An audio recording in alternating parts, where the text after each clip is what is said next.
কালীগঞ্জ বিধানসভা কেন্দ্রে আজ উপনির্বাচন রয়েছে। আপনারা জানেন একেবারেই আমরা যেভাবে দেখেছিলাম যে নাসিরউদ্দিন আহমেদের মৃত্যুর পর তার এই যে কেন্দ্র, সেই কেন্দ্রে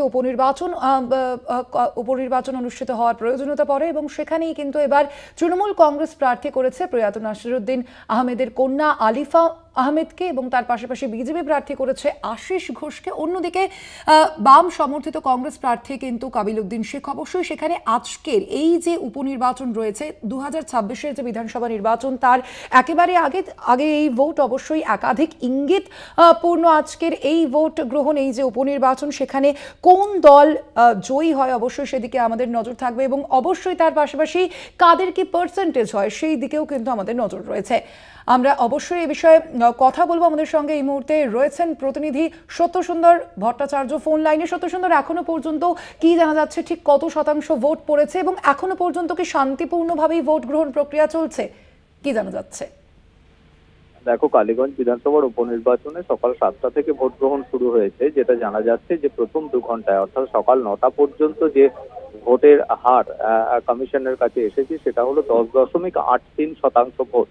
সেক্ষেত্রে উপনির্বাচনের নিরিখে যেহেতু সন্ধ্যে 6টা পর্যন্ত ভোট গ্রহণ হবে, সময়ের সঙ্গে সঙ্গে এই ভোট গ্রহণের শতাংশের হার বাড়বে এমনটাই আশা করছে নির্বাচন কমিশন। তবে এখনো পর্যন্ত সকাল থেকে সেরকম বিক্ষিপ্ত কয়েকটি জায়গায় কয়েকটি ঘটনা ছাড়া মোটের ওপর কিন্তু ভোট গ্রহণ শান্তিপূর্ণভাবে চলছে বলে জানিয়েছে নির্বাচন কমিশন। এবং এবারই প্রথম বিটিআর অর্থাৎ প্রিসাইডিং অফিসার তার নিজের মোবাইল নাম্বার থেকে কিন্তু সরাসরি যে নাম্বার নির্বাচন কমিশনের সঙ্গে অ্যাটাচ করা রয়েছে, লিঙ্ক করা রয়েছে, তার সাহায্যে কিন্তু সরাসরি সে প্রতি 2 ঘন্টায় ভোটের শতাংশ সরাসরি জাতীয় নির্বাচন কমিশনের ওয়েবসাইটে সেটা আপলোড করতে পারবে এবং সেই লক্ষ্যেই কিন্তু ব্যবস্থা নিয়েছিল, আগের থেকেই সেই প্রশিক্ষণ দেওয়া হয়েছিল।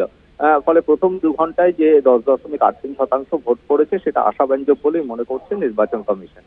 একেবারেই সত্যসুন্দর, আপাতত ধন্যবাদ তোমায়। আমরা কথা বলছিলাম, আমাদের সঙ্গে ফোন লাইনে ছিলেন প্রতিনিধি সত্যসুন্দর ভট্টাচার্য। এবং যেমনটা আপনাদের জানাচ্ছিলাম, আজকের এই উপনির্বাচন যথেষ্টই তাৎপর্যপূর্ণ, কারণ 2026-এর আগের যে উপনির্বাচন এটাই কিন্তু শেষ সেই উপনির্বাচন এবং এর মাধ্যমেই একাধিক বিষয় কিন্তু স্পষ্ট হবে বলেই মনে করা হচ্ছে, মনে করছে রাজনৈতিক মহলের একাংশ। অবশ্যই সেখানে আজকের এই যে উপনির্বাচন, সেই উপনির্বাচন যথেষ্টই গুরুত্বপূর্ণ। যেমনটা আপনাদের জানাচ্ছিলাম, একেবারে আমরা যেভাবে দেখেছিলাম 2021-এর যে বিধানসভা নির্বাচনে নাসিরউদ্দিন আহমেদ তিনি অভিজিৎ ঘোষ অর্থাৎ বিজেপি প্রার্থীকে প্রায় 47,000 ভোটে হারিয়েছিলেন এবং সেখানে আজকের এই যে উপনির্বাচন, এবারের যে বিধানসভা উপনির্বাচন, তার কন্যা আলিফা আহমেদ ঠিক কত মার্জিনে জয়ী হন সেখানেও কিন্তু অবশ্যই বাড়তি নজর থাকবে।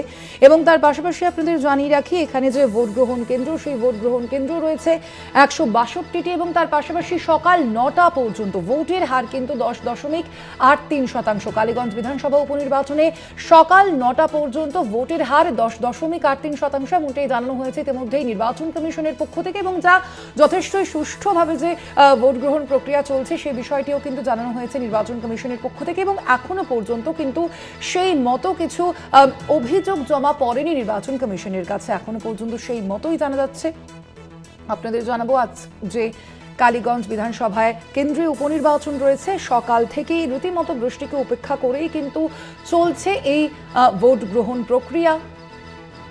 সকাল 9টা পর্যন্ত 10.83% ভোট পড়েছে বলে জানানো হয়েছে নির্বাচন কমিশনের তরফ থেকে।